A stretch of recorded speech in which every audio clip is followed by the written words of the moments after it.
And I'd now like to call on Mr. Massie. You are now recognized for questions. Mr. Massie. Thank you, Madam Chairwoman. I'd like to ask Attorney General Landry if he could go through again for us how the counting or the census counting of illegal immigrants unfairly biases representation here in Congress for certain states. And if he could explain to us how that's going to affect apportionment coming up in the next cycle. Thank you. Sure. So if you take states such as rural states with larger populations of, say, senior citizens, or states with large populations of African Americans or poorer states, those states should be apportioned equally, right? And they are all citizens of the country and should be counted.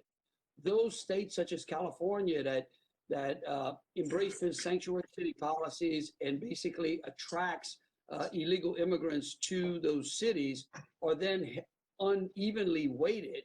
And so those citizens in other states are therefore disenfranchised when we reapportion the seats in Congress. And so that's exactly what the president was recognizing. He wanted to make sure that all citizens were represented equally in the country in the U.S. House of Representatives. So if California gets an extra seat or two extra seats because of we're counting illegal aliens in California, there are only 435 seats in Congress. That means that some state or states somewhere are going to lose representation. Is that correct?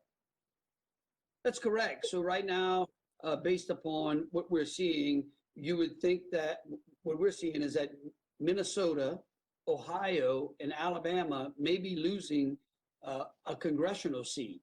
So therefore, African Americans in Minnesota, Alabama, and Ohio, senior citizens in those particular states, are therefore going to be disenfranchised at the expense of illegal aliens in California. And then this sets up a perverse incentive for states to, if they want to get another representative in Congress, to incentivize illegal immigration into their states, doesn't it?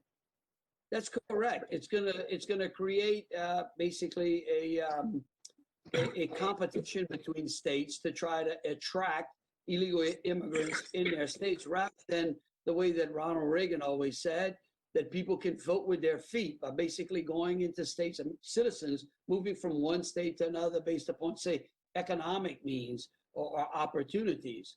It was interesting that we heard from one of the witnesses when he talked about the amount of resources that could be restricted to, say, minority communities or, again, the senior citizens. Again, counting illegals in that basically, again, take resources away from minority communities in other states like Minnesota, Alabama, and Ohio.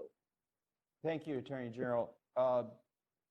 You know, I'm glad we had a chance to discuss this issue in this hearing, because a lot of my constituents are incredulous when they find out that the census actually counts illegal aliens who are in this country, and that apportionment is then based on that. They don't even believe that that's actually happening, but it is happening.